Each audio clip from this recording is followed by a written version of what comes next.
இந்த பகுதியில் பல திட்டங்களை நிறைவேற்றி கொடுத்திருக்கிறோம். பரமத்தி வேலூர் பகுதியில் அணிச்சம்பளை முதல் புகழூர் தடுப்பண தான் நான் ஏற்கனவே சொன்னேன்.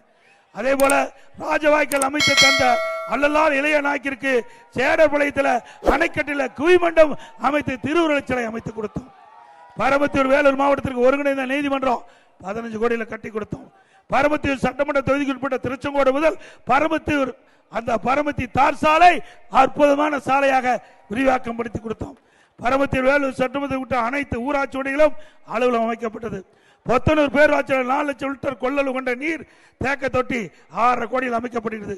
பூலாம்பட்டி மல்லசமுத்திரம் ராசிபுரம் கூட்டுக்குடி திட்டத்தில் பரமத்தியூர் வேலூர் தொகுதியைச் சேர்ந்த 29 ஊராட்சிகளுக்கு அந்த பாதுகாக்கப்பட்ட காவிரி தண்ணீர் நம்முடைய மக்களுக்கு வழங்கிய அரசாங்கம் அதிமுக அரசாங்கம். வேலூர் சார்பாதியார் அலுவலகம் மற்றும் பேரூராட்சிகளும் அமைத்து கொடுக்கப்பட்டது. சேரர்பாளையத்தில் துணைமனை நிலையம் அமைக்கப்பட்டது.